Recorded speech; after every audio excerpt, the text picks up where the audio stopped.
for Cakelakok is the Blissey right over to the Latios, so still getting some priority here. And wow, this would be a targeted ban, and it is. Scizor, not what they planned on playing. The Scyther version of it getting banned, so Santos Laguna cannot play it. Charizard back the other way. Just want to point out, poor Hitman. They couldn't have grabbed a picture with the kid's eyes open here. Come on, help him out one time. Blacklight locking up Ho-Oh real quick. And that's a great pick based on the stats we've seen and the performance we've seen it have when actually in the Thea Sky Ruins. I think Ho-Oh's unbelievable. It's one of the best things going in the game right now. Next couple picks over to Santos Laguna here. Locking in that Zacian. We've seen a lot of it today. We've seen both Metal Claw and Sacred Sword, so I'm not sure which version we're going to see. Both have some real strong possibilities. Suicune also picked up. Again, this is the most popular Pokemon by pick and or ban throughout the entire tournament. Yep. Shocking no one, probably. I think Suicune is just ridiculous. It's crazy. You and I haven't actually seen any Miraidon games, I don't believe, this weekend, but it has been played for about 15% pick rate there. We need to see where Santos Laguna is going to go now. Of course, Scyther, a key part of their success this weekend, not going to be available to them. But Eldegoss is quickly being hovered, and a Pokemon that has a great win rate this weekend at around 70%. Yeah, Eldegoss is having an amazing weekend here. And it's one of the...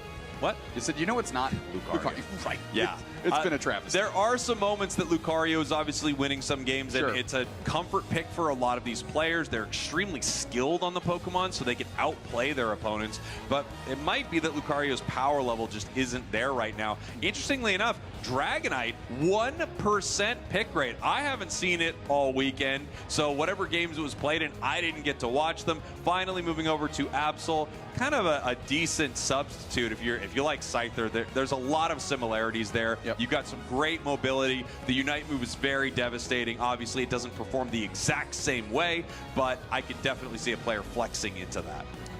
Yeah, we've actually talked about it. It's like, man, it kind of feels like we would have seen a little bit more Absol. We would have seen a little bit more things like Talonflame. Yeah, I'm kind of surprised to see such little Talon, but Talon really thrives in a meta where these attackers there are a lot of squishy attackers, and they get to dive into the backline, and we haven't seen a lot. I feel like the attackers are not doing well in this meta. A lot of attackers are just not crushing it. The only one we see over here for Cakelakok is the Miraidon. No attacker for Santos Laguna.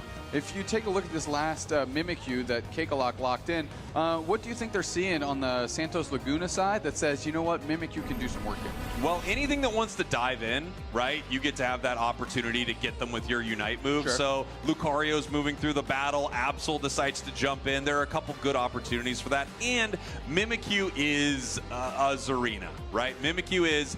if you're great on it, this thing is unbelievable. And we're going to see if Cakelakok has that. We head into our first game here of our quarterfinals between these two squads. Cakelakok, your purple team. Santos Laguna, your orange team. This best of three will decide who moves on to the semifinals. And again, these are all single elimination games. So the team that does not win this, heading home.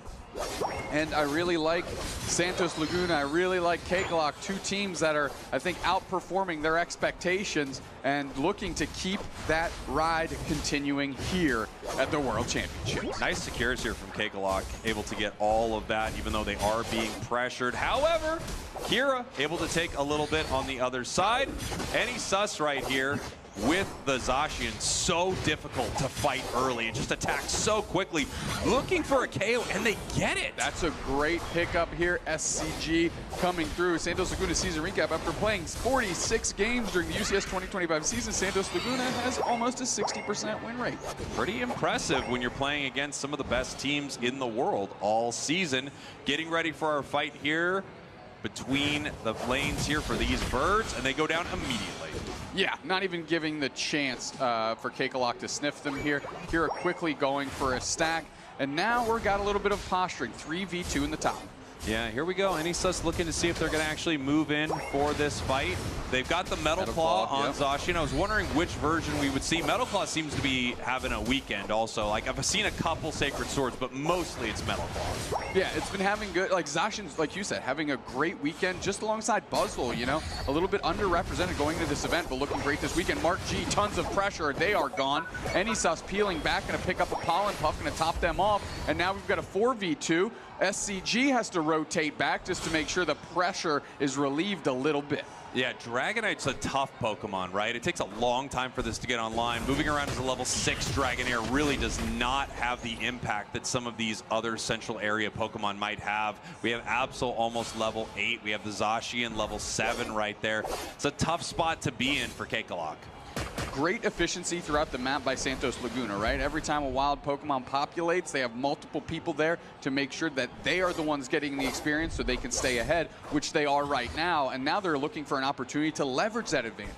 And we see, I mean, some real aggressive positioning here from Santos Laguna. We have Blacklight just trying to deal some damage and frustrate the side of Santos as they're continuing to push towards them with this flamethrower, something that Ho-Oh can do and really not get punished for it at all. No, up top here, Enisa's is really trying to put the screws to Nadiza. They do get a knockout with Mufasa following up. Mark G has to peel back, which means this goal zone is get some points put into it. Yeah, right now Santos Laguna just feels like they're winning every exchange they run into. Level-wise, they're doing great. We finally do have the Dragonite online, however, for the side of Cakelakok, so we're going to see if the investment in that was worth it. Heavy slam on Mufasa. Can't quite get the Hyper Beam up in time to get a knockout, and it is a Charge Beam Miraidon as well. So they might be looking for a rip strategy here with the Hyper Beam secure in the days of your big Absol Unite. Can they leverage it? They're pushing forward. Nadiza does go down. They're chasing Blacklight. Blacklight is going to be knocked out as well as Mufasa is on the hunt for another target. They see SCG right now. Can they close the gap? They would love to knock out this Dragonite as Enisa's, the Zacian, is up top getting points in a Regieleki that just hit. And now, finally, SCG goes down. Their target is acquired. Wow, I mean, this is just devastating for Cakelakok right now. They're losing every single fight. They've lost every moment throughout this match almost, except for a few secures early. They need to get their Pokemon online. They finally do have Dragonite. They've got the Mimikyu now level 9. It did pick up a double KO, so obviously things are swinging back the other way for Cakelakok, but 11 to 220, losing both objectives. All the way back to their pad with the E-Speed Lucario is Santos Laguna. They're going to sit on pad 3v2 up top. How are they going to adjust? Going straight in, taking some of those birds for themselves is Hitman, who pivots back off the Bone Rush. Minotaur peeling back. Great Suicune Unite for a couple targets, but nobody in Santos Laguna really wants to fall right now. Enisa's decides to dive in. They want SCG. Can they get after it? Whoa. Big Aura Cannon from right field gets them done. And all of a sudden, Blacklight finds themselves in the face of 3. Mark G goes down. Santos Laguna is going to beat the brakes off Cakelakok right now. They're getting a cake, and they threw it on the ground. Unbelievable. 11-284. Santos Laguna absolutely dominating here in game number 1. Cakelakok needs to get this under control. They need to pick up a few KOs. Outside of a Mimikyu moment where they picked up a couple, it feels like everything has been going Santos Laguna's way. Even when they got those KOs and pivot towards the top path, Laguna able to defend and push back. No tier 2 goal zone in the top path for Cakelakok. Zacian has free reign up there as 4 members of Santos move down for this fight. Rolling back through, Hitman's on the chase. Blacklight sees them, they're going to try to burn down the Lucario. Nadiza not willing to get too far ahead now. They're half HP, Heavy Slam is there into the Power Nap. That's enough for the Regieleki to be taken by Cakelakok, and let's see if they can use it. They're moving forward. Meanwhile, Enisa's gets the Regieleki up top. Cotton Cloud Crash is going to land on top of Santos Laguna, and the Mimikyu Unite has been used on the Elgatos. Unfortunately, SCG's on the backside. Big Absol Unite is going to deal a ton of damage, and the pressure continues. Mark G is so low. Mark G is gone, and now Cakelakok is looking to reset, but they catch the Miraidon, and it's dusted by Eldegoss. Blacklight just does nothing but press their buttons on the controller, and the Absol wants another one. Can they actually get this knockout? Now you're seeing the pressure that a Ho-Oh can actually put on, stemming that tide. Wow, I mean, unbelievably strong plays there by Santos. They allowed Cakelakok to push in. Hiding in the tall grass there was Mufasa on the Absol, just setting up a huge play 331 right now, 211. Santos Laguna absolutely dominating this match. This is going to be a really tough one for Cakelakok to come back from. They have some options, of course. They have a Ho-Oh Unite move for some of the big fights later on. But I mean, look at this level swing right here. They have a level 11 Dragonite and a level 11 Mimikyu. On the other side, that's a 14 Absol, 13 Lucario, 13 Zacian. This is a stomp so far. Yeah, I'm unimpressed by Lucario's, but if you're this many levels ahead, anything looks good. And that Lucario is e-speeding through the team. Hitman is getting the job done with it. Santos Laguna, with a little bit of an old school draft, saved the Suicune, and I'll tell you what, it's looking solid. Yeah, Santos Laguna is having an amazing game, and they felt like they were going to have some really solid games. Of course, we're heading into, you know, the quarterfinals here, so all of these teams are insanely good. But right now, Santos Laguna just feels like they have Cakelakok's number. They're going for a score here. They know that Cakelakok is forced to look at this objective in the top path because it creates a game-winning play. But look at this. Zacian able to rip by themselves, and 4 members of Santos going to put the pressure on this goal zone immediately. Even if Cakelakok scores up here, which they will, is that a clean we break? have points scoring in the bottom path, 80 to 412. Yeah, I mean, well read by Santos Laguna. Cakelakok getting some points in. And really what Cakelakok needs now, and the way their team is built, is for a full flip, hyper beam, and then everybody needs to get their points in. Let's see how it shakes out. Yeah, and here we go. Lucario just kind of figuring out where they are right now. Cakelakok obviously has to be the team to make a play right here. If they can get a couple down, then a revive by Ho-Oh, they can turn on Rayquaza and go for that flip. Oh, they move engage. in, looking for the Suicune. Kira They goes get down. it. Okay, the Mimikyu is in there. It gets a knockout on the Suicune. Eldegoss is still standing, but the pressure continues. Dragonite takes to the sky. Where are they going to land? SCG is looking for more targets here. The Suicune's almost back. Mufasa is getting boxed out. Nadiza's right there for a block separation. Minotaur gets split from the Anysus. Now Minotaur gets taken out. Mark G's looking for a new target. Hitman's low on HP. Anysus is low on HP. Kira's Field finally pulling back. Mark G just misses the Shadow Sneak. The revive is coming back. Can they get more targets in? Rayquaza's getting worked on. SCG need to get in there, but the Unite move catches the Dragonite, and they're down. They don't have their secure tool. Here comes the big charged up Unite move by the Zacian, but it's too early. Rayquaza's on a sliver of HP. Who's gonna take it? It looks like it's gonna be Santos Laguna getting it done with the entire team wiped on the side of Cakelakok. Like I said, that cake absolutely thrown on the ground. Amazing stuff from Santos Laguna, controlling that fight from top to bottom. A quadra KO from the EXP share Suicune as they had to manage a few of their players going down. I love the pivot, throwing Lucario back in, trying to take down Dragonite. As soon as Dragonite thought maybe they could have gotten away from that situation, we had Zacian move in to finish them off. Beautiful play. Even if Cakelakok was able to secure that Rayquaza with just the Ho-Oh, it would not have made a difference with how many points Santos Laguna had already put on the board. Incredibly dominant performance from Santos Laguna here in game number 1. Oh yeah, from beginning to end, this was the Santos Laguna show. There's no doubt about it. And they were just more efficient throughout the map, right? They were making sure and guaranteeing that free farm early, and they were able to easily use that advantage to build and build and build and build till finally they became inevitable. Yeah, incredible stuff there. I mean, what a game win. We are heading into our draft. We have the Blissey and we have the Scyther banned out over to Santos Laguna, Latios, and Charizard. First pick is going over to Cakelakok. So everything's the same in terms of bans right now. Yes. The draft is where I really need to see Cakelakok come alive because that draft kind of went sideways early. They are grabbing the Ho-Oh again. And again, that's not where I think the draft went sideways. Agreed. I think that's a fine pick. And there's really no incentive for Santos Laguna to change anything yet as they quickly lock in any Zacian and quickly grab a Suicune as well. I think all of these picks are great 1-2-3s, right? Ho-Oh's incredible, looked fantastic in that last game. Zacian was amazing, Suicune was amazing. Some of the other picks as they went on got a little trickier. We've got Mewtwo instead of what we had before, and now we also have a Blastoise coming into this game. So definitely a different look from Cakelakok, which I think they absolutely need right now. Yeah, we did see some really clever engagements out of this Blastoise when we were watching Cakelakok in the Green Rune here. So this feels a little bit more identity driven to Cakelakok with what they've been successful with this weekend, as Minotaur easily grabs Eldegoss. Hitman snagging up the Mew.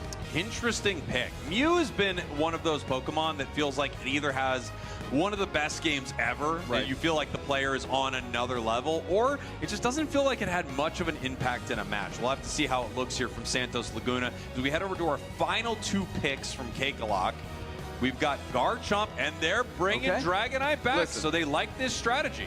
I mean, it was picked last game, and its pick rate went up 1 entire %. Yeah. So it's easy to see that Cakelakok is the reason that Dragonite is seeing the game at all right now. And a sword pick. You and I haven't cast the sword yet, but we've talked about how we would like to see more sword throughout the weekend because we think it just fills a decent role on some of these teams when instead they're grasping at straws somewhere else. I actually really like Aegislash. I think it's a little underrated in this meta. It plays well into tankier Pokemon, that big boosted, able to rip through some of it with some of that max HP shred that it's able to get. I like the pick here for Aegislash, and I like the adjustments from Cakelakok. If they came back with the same draft, I think they would be in trouble. They still have a few things that I don't know if they're going to be the winning factor for them, but they bring in the Mewtwo, they bring in the Blastoise, they have some different options here. Here's something that stresses me out about Cakelakok's draft right now. Zacian, great early. Suicune, great early. Mew, great early. You look on the side of Cakelakok, Blastoise, woo. Yeah. And then you got to go on down line. Garchomp, not bad early, but still needs to scale. Yep. And then you have a Dragonite, which is another woof. So yeah, Dragonite is, I mean, it's really rough early.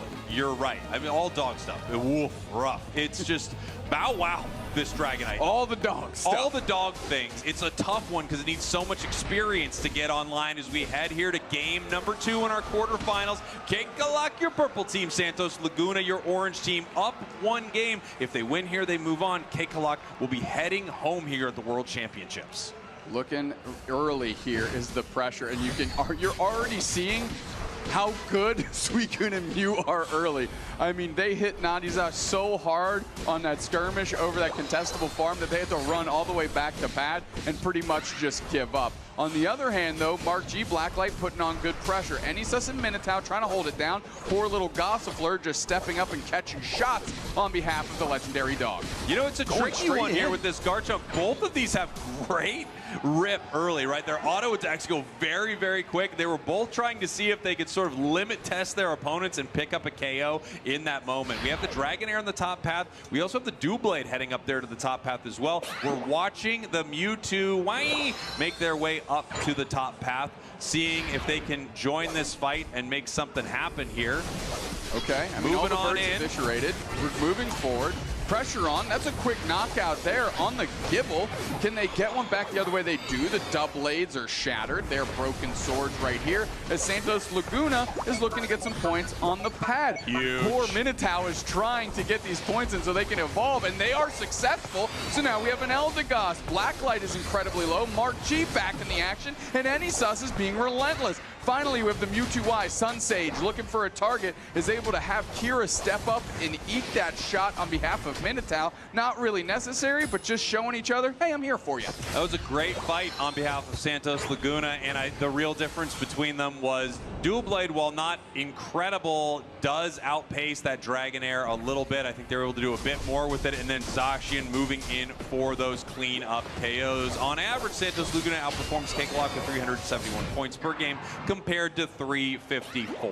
So if we're just looking at that stat line, still going in the favor of Santos Laguna, and that number certainly boosted after a pretty lopsided game 1. Oof, SCG making their way up to the top path, but here we are once again at about the same point of the match, looking at a level 6 Dragonair. Maybe they're getting too confident right now. If they go down, this could be big for Cakelakok, but no, they peel back. Very careful play there, even though they went in for some intense aggression in the enemy central area. Did not work out, but they didn't get punished for it. The confidence that Santos Laguna has to go after the farm on the side of Cakelakok's side is unprecedented. Big wide guard. We're moving forward now. The Suicune freeze is devastating as Santos Laguna is chopping through them. Everyone goes down. That's 4 straight up as the Mewtwo Y doesn't catch a receipt because it's not there at the party.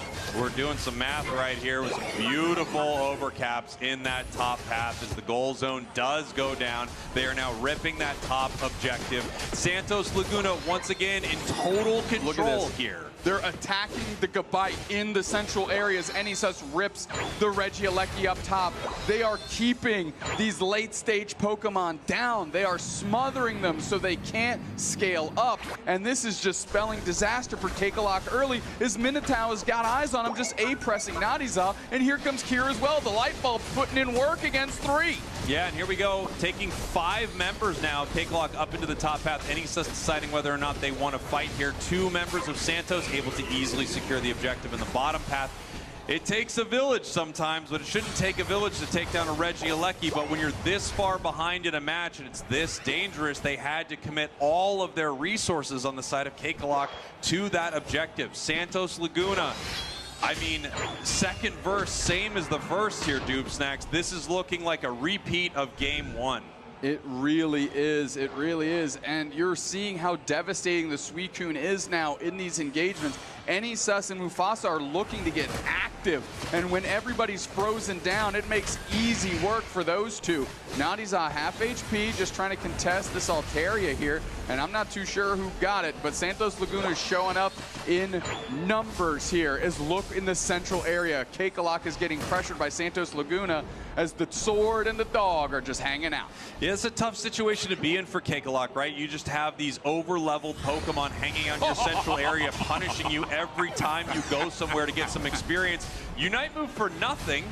I don't think they're going to miss it, really. They just kind of accidentally threw it, it seems like, and now they're moving towards the tier 2 as we have a little fight here on the bottom path as well. Garchomp with the Unite, not able to get any value yet. Dragon combo right here. Here comes Dragonite. Nice wide guard. Okay, crash landing by the Dragonite. SCG sees the pressure and peels back. They need to get Enisas, at least get something. Hyper Beam's a little shy. Enisas goes back in. The Pollen Puff is there. Top them off. Suicune Unite cover. And now Santos Laguna is turning the tides. They're getting on top of the Ho-Oh. They're certainly on top of that Garchomp. Mark G has the eject button out. The Sworder's relentless. They're poached back to the team too bad, and they still can't get the sword down. Great coverage by Minotaur as this team is somehow standing, and they're all making the retreat. The surf is in by Nadiza, and they can't close the door. Santos Laguna is just wild right now. Cakelakok getting absolutely nothing in that exchange. Crazy, I mean, the amazing plays there, the support core of Santos Laguna between that Suicune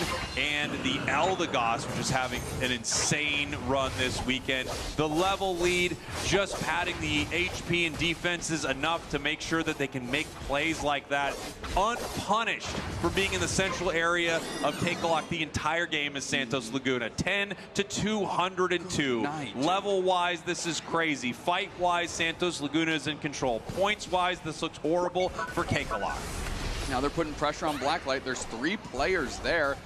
Minotaur is doing such a great job frontlining and getting vision with this Eldegoss and really setting up plays. And look, SCG, if they step out, they are going to be in an absolute blender between Mufasa and Enisas. Yeah, they're just waiting, right? They're just trying to bring someone into some of these fights. If they can find them, that would be great. SCG would love to get some experience. They'd love to venture out and find a way to get some levels here, but every time they pop their head out, Santos Laguna is there to chop it down as they start to peel back, able to grab that buff, which is really nice for Cakelakok, trying to get some of this XP right here, but so much of it's being taken by Santos Laguna. Yeah, Santos Laguna, you can kind of see they're hiding out kind of in the left side middle of that central area, and they're waiting for the wild Pokemon in the central area of Cakelakok to spawn, and when Cakelakok goes to get it, they just jump on them. We saw a Ho-Oh knockout in the top path if you're taking a look at the mini-map there. And now Santos Laguna finally decides to go take their free farm on the side of the map as they're also taking the Swablu and Altaria in the middle. I mean, look at this here. This is just obviously theirs. No one is here to contest it. You've seen Santos Laguna essentially push the dividing line of this map all the way over to the central area of Cakelakok.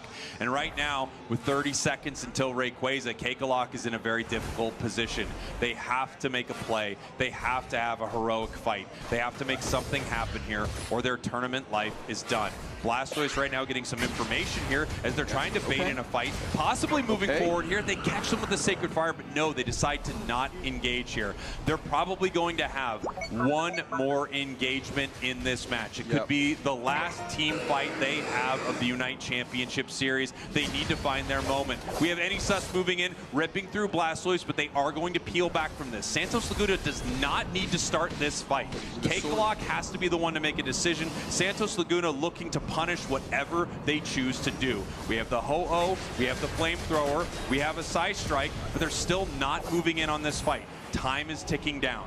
10 points, 202. Santos Laguna in complete control. Cakelakok has to make a decision. They have to pick their moment. They have to decide to fight. They're gonna have to go in here. Time is running thin, as you said. They're down by a bucket load of points, and the pressure's on Cakelakok to make a move. They're finding a hard way in. Here comes Nadizad. It almost looks like Santos Laguna let them into the middle area. We'll see how we can get engaged.